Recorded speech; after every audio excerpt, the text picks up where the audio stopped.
Hey guys, this is Jan for Chess24 and filling in for the great Peter Svidler, bringing you the game of the day from the Tata Steel Masters in round number 6. The first super tournament of the year in Wijk is well on its way, and the world champion has managed to win a chess game in round 5. He could end his streak of 21 drawn tournament games in a row. Defeated the local hero Jordan van Foreest. This time around he faces an even tougher opponent, world number 4 Shakhriyar Mamedyarov, the Azeri, who has drawn all his games so far, has established himself as a top 3-4 player, well above 2800 over the last, I would say, 2 years maybe. So this is a tough cookie, and we will have a look at how Carlsen handles that game against Shakhriyar Mamedyarov. He goes for one knight to f3. In the past, the players had discussed a bit of 1 e4, e5, some open Spanish, but Carlsen not in the mood for that one this time around. And he might have noticed that previously in the tournament against Giri, Mamedyarov had played the Grunfeld defense, d4, knight f6, c4, g6, knight to c3, d5, and made a very comfortable draw. And one knight to f3 is often a move that is meant to make Grunfeld players a little more uncomfortable, because after c4, g6, knight to c3 and d5, White has some extra options connected to not pushing his d-pawn up the board just yet. The most aggressive one being h4, but there are also moves like queen a4 check, queen to b3 that could ask black some questions. And it turns out that Mamedyarov after knight to f3 was not in the mood for any of that. I should mention, by the way, that Carlsen was 10 minutes late for that game. Not quite sure why. One theory that I've seen mentioned is that he wanted to avoid the photographers after there was some incident on the rest day where a photographer bothered him a little bit too much during one of the basketball games. At least that's stories I've heard. And Mamedyarov did repay that by not coming to the board after knight f3 for 10-11 minutes, so the players would start the game with equal thinking time. And when he finally did show up, Shakhriyar Mamedyarov played the move d5. No Grunfeld. Carlsen goes d4, knight to f6, pawn to c4. And here, the first real surprise, Mamedyarov does not play his weapon of choice here, the move e7 to e6, but instead plays d takes c4. The accepted queen's gambit, which we haven't seen much from him. White plays e3, black plays e6. This is established mainline theory. White regains the pawn, bishop takes c4, pawn to c5, short castles, and a6. Might look a little strange, but also by far the main move, preparing to push this pawn to b5. White, as indicated by the arrows, has tried pretty much every move under the sun here. Bishop d3, bishop e2, bishop b3, a3, a4, knight to c3, queen to e2, and last but not least, d takes c5, going for a quiet endgame. And amongst others, Vladimir Kramnik has shown that this approach is not so toothless either. Carlsen plays sort of a modern version of this d takes c5. He plays the move b3, which keeps in reserve to go for such endgames, but first he wants to mobilize his pieces. In many cases, play bishop to b2, knight bd2, and indicates that after c takes d4, he doesn't really want to play an isolated pawn position. E takes d4 wouldn't really fit well with b3, but instead recapture with a knight or with a queen, keeping that structure. b3 doesn't look like much, but it is a viable attempt that has been played quite a bit at the highest level in recent years.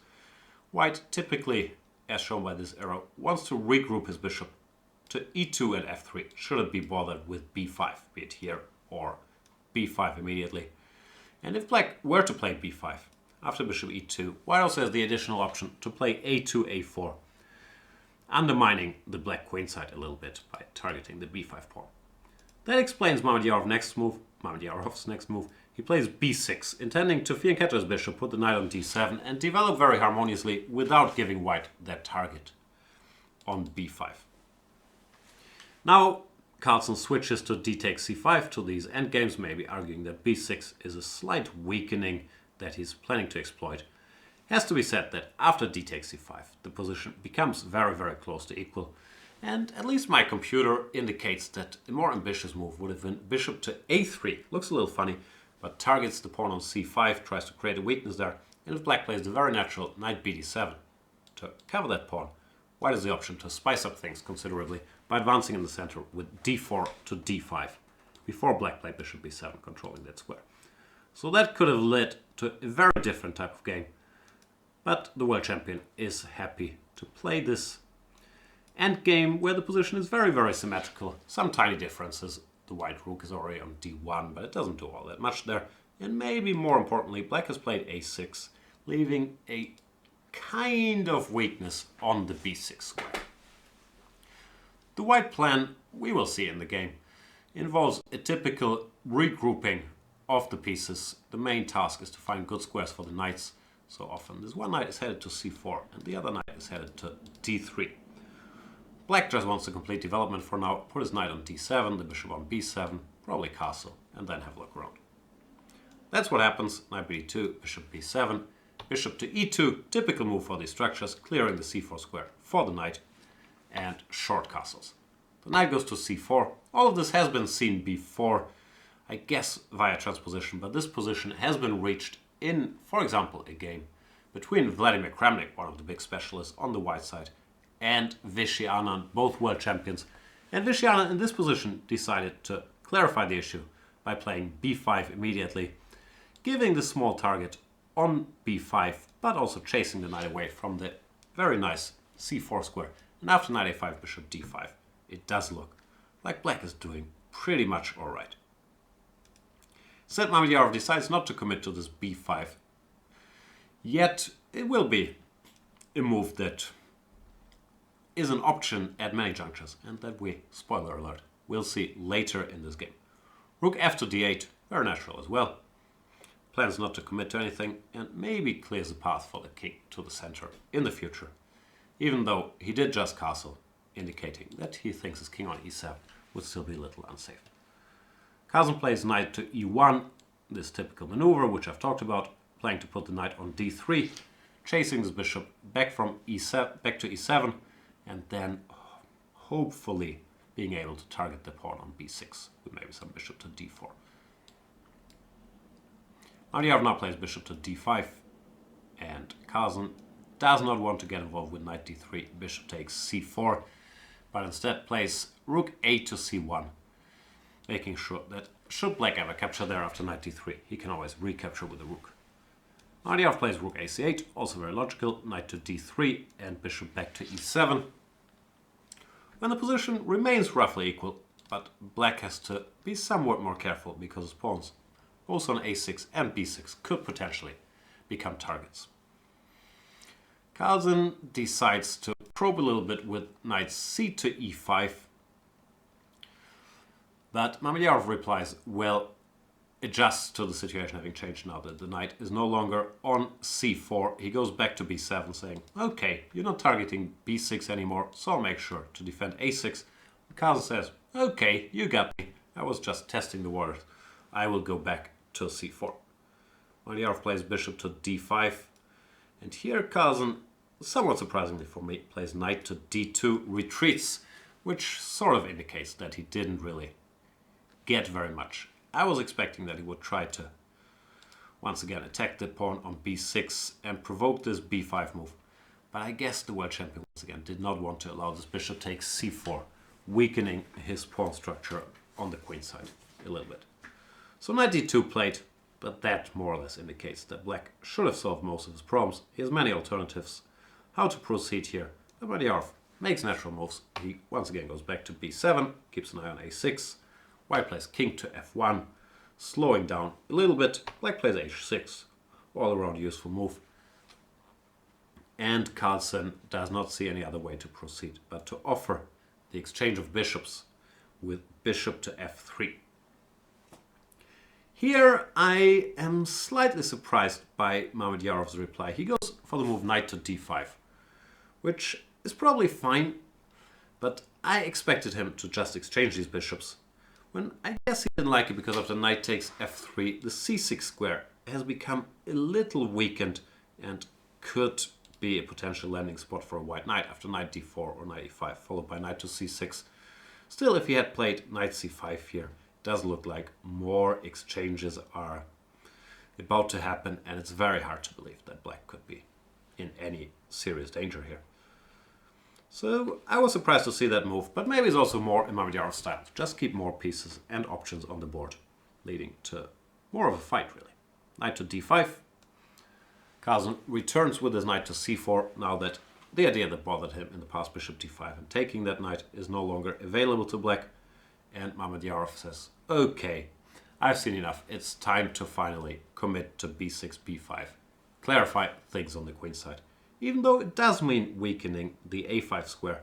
And less obvious at this point, but also the c5 square can very much become a landing spot for the white knights. That's what Carlsen immediately starts working on. He plays the move a3, preparing b4, maybe knight to b3, in order to occupy this square. The drawback of playing b4, as we'll see very soon after g5. Sort of aggressive move, by the way. Grabbing some space on the king side. Once again, Mamedyarov does not just want to wait around and exchange pieces, but looks for his own activity. Carlsen reacts with pawn to h3, just making sure he never gets hit by g5, g4, pawn to f5, and now he plays b4, which is what I wanted to talk about. The drawback of this b4 move is, of course, that white also weakens the c4 and a4 squares in his camp, but the world champion argues that he will be first to occupy the crucial squares on, be it c5 or maybe bishop to d4. Then it will be much harder for black to maneuver than for white here. Mamedyarov plays a useful move first, goes king to f7, the king protects the e6 pawn, and Carlsen says, okay, knight on a5, you look pretty, but you're not doing all that much, so let's go after these squares. Knight to b3, now a decision by Mamedyarov that, once again, surprises me a bit, because it looks very strategically risky. He plays bishop to f6. After he refused to exchange these bishops, he now offers the exchange of the other bishops on the long diagonal, but that has the obvious drawback that now the square on c5 becomes a very real landing spot for the white knights. And instead, the computer indicates that maybe it was better to keep the bishop on e7 and once again offer to exchange the light square, not the dark square bishops, when after knight 5 b6. He still considers the position to be fairly equal.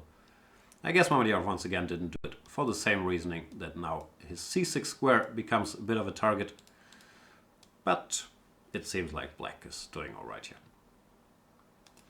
So bishop to f6 played, Carlsen takes, king takes, and the question for white here is, which knight do we use to occupy the c5 square? The solution, once again, according to my computer, is the somewhat counterintuitive knight dc5, which was not played in the game. Instead, Carlsen went for the more logical move, knight b to c5. And to see the difference, we first have to see what black does in reply to knight bc5, which looks very, very logical, targeting this pawn. But black does have a very strong and somewhat counterintuitive move, or maybe not counterintuitive, but not obvious to me at least, that Mamedyarov plays in the game. He plays knight back to b6.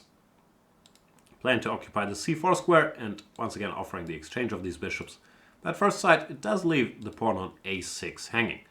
So Mamedyarov had to think about what to do there. And it turns out that after knight takes a6, bishop takes f3, g takes f3, knight to c4, the white extra pawn doesn't really matter all that much because his pawn on a3 will very likely fall. And the white structure on the king side has also been weakened a little bit, so that this seems to be very, very acceptable for black. And that means that after knight 5 b6, white is not really in time, if he's playing for a win, to capture the a6 pawn. Now, with this explanation, let's go back to knight dc5, the alternative favored by the computer. And here we see that knight 5 b6 is in the game, just doesn't work because white takes everything and emerges a piece up. Knight d7, knight d7. Oh, sorry. Rook takes c8, rook takes c8, bishop takes a8, rook takes a8. And we see the difference, the knight on b3, not on d3. So rook takes d7 is a legal move and picks up a full piece, thereby eliminating the defense that Mamedyarov played in the game. Probably Carlsen didn't play knight dc5 because he did not like the look of knight e5, which is possible now that there's no longer a knight on d3 occupying that square. But here the computer is quite optimistic for white. After bishop to e2, it's arguing that knight e5 is not as useful a move as knight b6 was in the game continuation, and that white has serious pressure. a6 is hanging, the other knight can come to d4. Now the difference between knight bc5 and knight dc5. The white is pushing. So Carlsen misses that chance, goes knight bc5, knight 5 b6, and here we recognize that knight takes a6 doesn't give him very much. So in order to keep the game going, he goes bishop to e2. Apologies. But now black is in time to occupy the c4 square with his knight, and once again is fairly close to equality by targeting this pawn. However, the hard work is not over just yet. White plays a3, a4, not only saving this pawn, but also preparing to fix the weakness on a6 by going a4 to a5. And black's life is still not that simple here. The computer says you can just take on c5, followed by bishop to d5, and there's nothing to worry about. But looking at this position, I would still very much choose white, because the pawn on a6 is a weakness forever. This knight on c5 can't really be chased away. And while it's very possible that black holds this by playing extremely precisely, it does look like white is getting to have all the fun here. Therefore, Mamedyarov comes up with a different solution, a very tactical solution. That's very interesting and also seems to objectively work as far as I could tell. He goes knight to b6. Which looks pointless at first sight because we know why he wants to play a4, a5 anyway. But now he shows his idea. He goes knight to d5.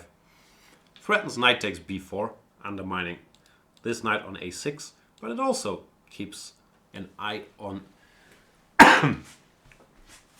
Go cuff his back. On the e3 pawn, planning to maybe exchange his two knights for the white rook by capturing on e3. White doesn't really have a choice here. He has to play knight takes a6 to defend his b4 pawn. And now Mamedyarov does play knight takes e3. What else? If not, he would just be a pawn now. F takes e3, knight takes e3, king to g1. First sight king f2 looks more logical, but probably Carlsen disliked the look of rook to c2, pinning his bishop on e2, and therefore went to g1. So knight takes d1, rook takes d1, and here it's time to have a look around and study the new situation. White has a tiny material advantage. He does have two knights against a rook and a pawn, which generally is considered to slightly favor the two knights. That, of course, it depends on many things.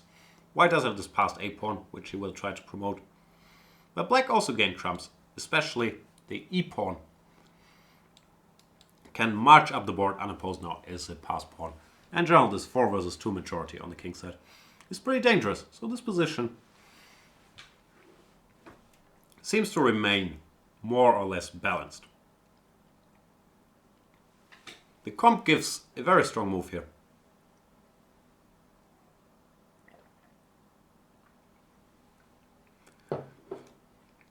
Which is rook to c3. Not the most obvious move, but it's stopping the white idea to put his bishop to f3. And after knight a to c5, e5, computer says that black is doing just fine. That his rooks are active enough, e4 will be coming, and that the position remains very, very okay. Said Mamedyarov, who was in time trouble here. Not sure if he regretted waiting these 10 minutes at the start of the game after Carlsen made his move. But this is move 36, so the players are close to the time control at move 40, while they have to make a very difficult decision. Plays rook to c2, not a mistake, but somewhat less cunning than rook to c3, because now white can play bishop to f3 and start clearing the way for his a pawn. And in order to ever queen that pawn, he has to get rid of that bishop. And bishop to f3 is step number 1 in that process. Once again, difficult decision for Mamedyarov. He has to choose between takes and the move played in the game. Takes looks very dangerous because now you no longer have the passed e-pawn and white coordinates with knight coming to c5. But the wise computer once again shows a nice way for black to play, which is rook to d4, activating this rook, and after knight c5, you have the very tough to anticipate move, rook to h4. which uses this rook to the fullest. And it turns out that white is not really better, because rook takes h3 intending rook h2, and counterplay on the second rank is very, very hard to avoid. So bishop takes f3 was very much a possibility, but Mamedyarov instead decides to play the move bishop to e4, which more or less means he wants to exchange this bishop for the knight, not for the bishop, and thereby keeping a passed e-pawn by not giving white a pawn on f3 that opposes it. Knight ac5 played. What else? Bishop takes d3, and rook takes d3. Makes sense to get rid of the rook here, because after knight takes d3, e5, once again, black is very active, and the fact that there are still rooks on board does favor him here with the threat of e5, e4. So instead, rook takes d3 was played. Rook takes d3, knight takes d3, pawn to e5, threatening e5, e4, and the players made it to move 40 and had now time to reassess the situation. The game remains very sharp. The plans are fairly obvious. White wants to queen his a-pawn, and black wants to, well, ideally queen, but at the very least generate counterplay with his e-pawn and with his majority in the center and on the king side. For now, white has to address the threat of e5, e4 winning a piece, so he plays a very logical bishop to b7, supporting the advance of the a-pawn while getting out of the way of the e-pawn. Mamedyarov plays e4, knight to c5, and this is one key moment where, in a so far well-played game by both players, Mamedyarov could have ended the game, I believe, well, I read out the computer line, by going rook to c1 check. Not an obvious move, because normally you don't want to invite the white king to join the action. But the point is that after king f2, you keep checking, go rook c2 check, and white is a tough choice to make. If he goes to f1 or g1, black just repeats moves with rook c1 check. If he goes to e3, one problem is that king to e5 threatens f4 checkmate. So white is not better here. He would have to repeat moves with something like this. Oops, sorry. Knight d7, king d6, and yeah, you're fighting for survival, frankly. So king to e3, not really an option. If white goes king to e1, then black is in time to capture the white g-pawn. And after a6, you go rook a2, stopping that pawn for now. Now black has a lot of counterplay with his own passed g-pawn. One line, for example, would be knight b3, typical mechanism, planning to go knight to a5, followed by a7, a8. But black is in time to play g5, g4, h takes g, f takes g, and if white goes for knight to a5, now black just pushes his g-pawn up the board, goes g3, a7 is very well met by g2, followed by g1 queen checkmate, and if white instead goes bishop takes e4, then black uses some pretty geometry. He goes g2, bishop takes g2, rook takes g2, and after a7, the white pawn is close to queening. It is very well met by rook to g8, and black would even win. So it does seem like after rook c1 check, king f2, rook c2, white really didn't have anything better than repeating the moves and ending the game peacefully. Instead, Mamedyarov plays another very natural, or more natural move, king to e5, bringing his king into the action, which is not a mistake yet, but it makes the following moves much tougher to play. Not the next one, maybe, because after a6, of course you play rook a2, stopping the a-pawn, but here Carlsen finds a very nice resource, trying to ask more questions. What I was expecting him to play is once again the move knight to b3, intending knight to a5. But after knight to b3, it turns out that black is again in time with this counterplay. He would play e3. Knight a5 would even lose because of rook a1 check. Now king f2 is not a legal move. So king h2 and e2, the e-pawn queens. So that's not a great option for white. Instead, after e3, he would have to king to take care of this passed e-pawn, king f1, and here black has different ways to draw. One of them would be to play king to f4. Pawn to f4 was also reasonable. The mechanism remains more or less the same. After knight to a5, once again, black checks and white does not have a comfortable way to escape these checks. King to d3. loses to pawn to e2, and this pawn queens. King to d1, once again loses, e2 check, king e1, king e3. We see the idea of king f4. This king all of a sudden becomes very active, and rook a1 check is a very, very unpleasant threat for white to meet. So it looked like the game was headed towards a draw after knight to b3, but Carlsen finds one last resource. He plays bishop to c6, intending not to queen his a-pawn very quickly, but to capture the b5 pawn. Then use his own bishop to fight against the black pass pawn, and also create a second pass pawn, the b-pawn, which can be pushed up the board. The position still remains equal, but black now has to find some very precise moves to prove that. The line given by the computer to equalize would be pawn to e3, bishop takes b5, and king to d4. That is far from obvious, at least the king to d4 part. Turns out that the black king is so active that it will bother white, of course combined with the rook and the pass pawn. Enough so that white cannot really get a winning configuration going here.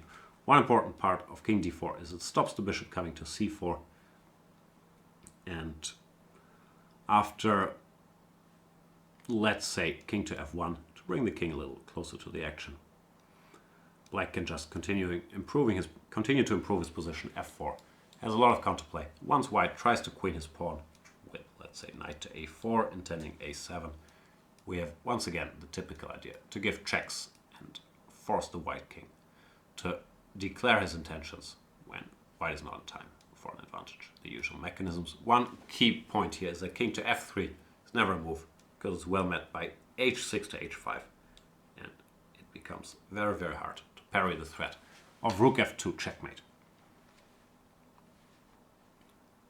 So it does seem there are lines.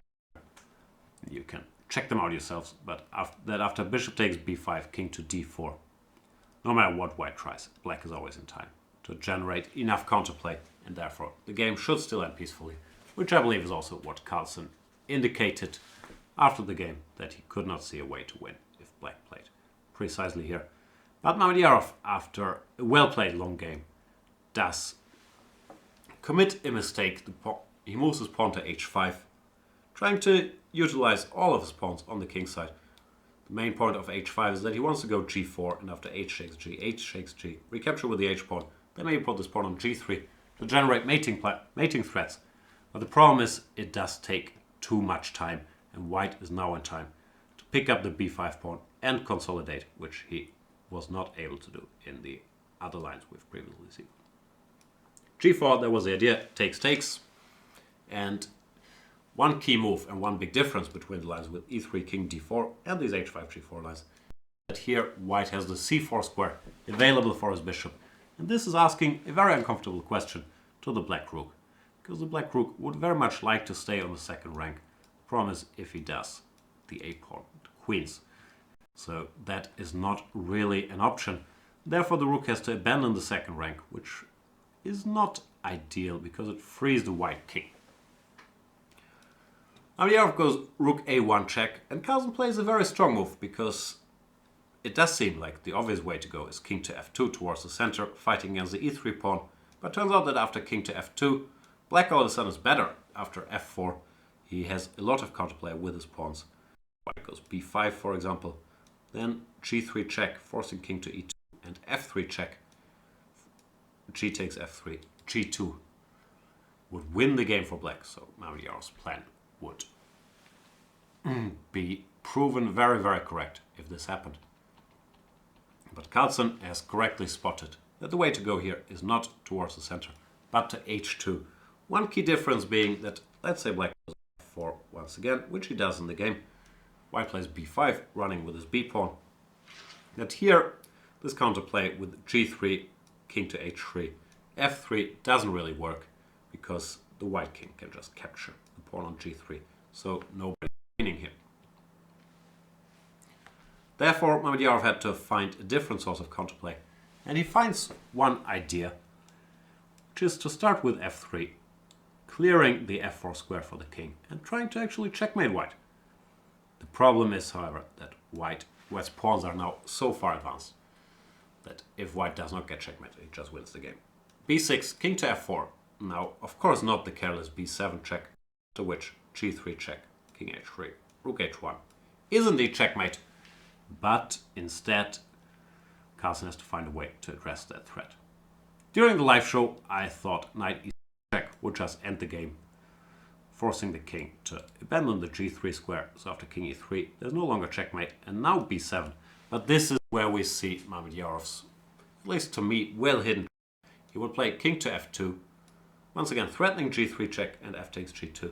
But after b8, it does look like the game is over, because the queen from b8 covers the g3 square, so there is no check. And it turns out the game is over, but not in the way that I thought. A little tactics exercise for you guys if you haven't seen it yet. How does black win here? Checkmate in 3 moves. The answer is give up the rook, rook h1 check, king takes f takes g2, king to h2. And after g1 queen, the game would end very differently than it actually did. Because Carlsen spotted this counterplay and played a move that clears the air, or clarifies the situation instantly. Very strong knight takes e4. Not only gets rid of this passed pawn, but also stops the g3 check threat. And that after king takes e4, this time around after b7, there is no counterplay. The king went back to f4, threatening checkmate yet again. White would play b8 check, b8 queen check. The check part is very important because g3 doesn't work. And b a queen up. Well, whatever you try. White just wins. Rook to b1, a7 is also nowhere near fast enough. Once again, king f4, b8 check is queen. b8 queen is check, that way around. So Mamedyarov actually resigns after this knight takes e4, earning Magnus Carlsen his 2nd victory in a row. A hard-fought victory. It was a well-played game by both players, and I don't think anybody could have complained if the game had ended in a draw somewhere here after rook c1, rook c2. But Carlsen, as he's done many times in the past, managed to outlast his opponent by continuously posing some problems, and in the end was rewarded for his resourcefulness. That means the world champion picks up a full point, and let's have a look. Does join, oops, that's not what I want. Here we are. Does join the leaders, because Jan Nepomniachtchi, who was leading the tournament together with Ding Liren before this round, drew his game, as did Ding. So we now have 4 co-leaders. Nepomniachtchi 4 points, Carlsen 4 points, Ding Liren 4 points, and Anish Giri wins his 3rd black game in a row, also joining the leading group with 4 points out of 6. In general, a very good day for the Dutch, because Jorn van Foreest managed to win his game as well. So the 2nd time that both Dutch players win their games, Jorn van Foreest now on a very respectable 2 out of 6 after a somewhat shaky victory, but still a victory against Vladimir Fedoseev. That was the game of the day for game number 6. As usual, I'll be covering the action live on chess24.com for premium members from round 7 and onwards. Thank you guys for watching this video. Hope to see you on chess24 or maybe in one of the next highlight videos.